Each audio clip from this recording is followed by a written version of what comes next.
Cliff house fame സന്ധ്യമാരുടെ പട്ടികയിലേക്ക്. വീടെറിഞ്ഞ് തകർത്ത് CPM-ന്റെ തലയിൽ കെട്ടിവയ്ക്കാൻ നോക്കിയ തലസ്ഥാനത്തെ മഹിളാ കോൺഗ്രസ് നേതാവിൻ്റെ പട്ടികയിലേക്ക്. സ്വയം മുടിമുറിച്ച് CPM-ന്റെ തലയിൽ കെട്ടിവയ്ക്കാൻ നോക്കിയ നെയ്യാറ്റിൻകരയിലെ UDF ബ്ലോക്ക് പഞ്ചായത്ത് സ്ഥാനാർത്ഥിയുടെ പട്ടികയിലേക്ക്. ഇതാ കണ്ണൂരിൽ നിന്നും നിഷ്പക്ഷയായ അയൽവാസി യുവതി. കഴിഞ്ഞ ലോക്സഭാ തെരഞ്ഞെടുപ്പിന് മുമ്പ് പ്രതിപക്ഷ നേതാവും വടകരയിലെ UDF സ്ഥാനാർത്ഥിയുമെല്ലാം ചുമന്നു നടന്ന അതേ യുവതി ഇതാ തൻ്റെ പക്ഷം വെളിപ്പെടുത്തിയിരിക്കുന്നു. അത് കടും കാവിയാണ്.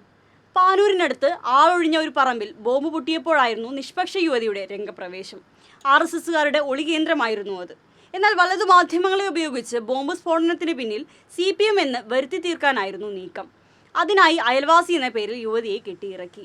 CPM-കാരാണ് ഇതിന് പിന്നിലെന്നും നിഷ്പക്ഷയായ താനിത് വിളിച്ചു പറഞ്ഞതിൻ്റെ പേരിൽ ഭീഷണിയുണ്ടായെന്നും കഥയുണ്ടാക്കി. മാധ്യമങ്ങൾ അത് ആഘോഷിച്ചു.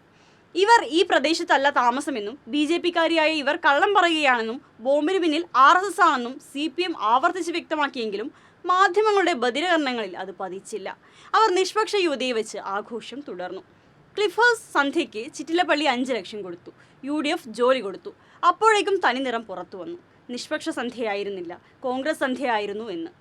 തുടക്കം മുതൽ CPM പറഞ്ഞ സന്ധ്യക്കഥ അവഗണിച്ച മാധ്യമങ്ങൾ സത്യം പുറത്തു വന്ന ശേഷവും മൗനം പാലിച്ചു. കണ്ണൂരിലേക്ക് വരാം. അന്നത്തെ നിഷ്പക്ഷ അയൽവാസി സീന മാന്യത്ത് BJP മണ്ഡലം സെക്രട്ടറി ആയിരിക്കുന്നു. ഈ BJP-കാരിയെയാണ് VD സതീശനും ഷാഫി പറമ്പിലും പേറി നടന്നത്. അതെന്തിനാണ്? ബോംബ് കേസിൽ നിന്നും RSSനെ രക്ഷിക്കണം. കുറ്റം CPM-ൽ ചാർത്തി 4 വോട്ട് നേടണം. കോൺഗ്രസിന് ഒരു വെടിക്ക് 2 പക്ഷി. സത്യം ചെരുപ്പണിയുമ്പോഴേക്കും നുണ ലോകം ചുറ്റി വന്നിരിക്കുന്നു. നുണയന്മാരുടെ കൂടാരത്തിലെ നേതാവുമായി. ഇതും മാധ്യമങ്ങൾ മിണ്ടില്ല.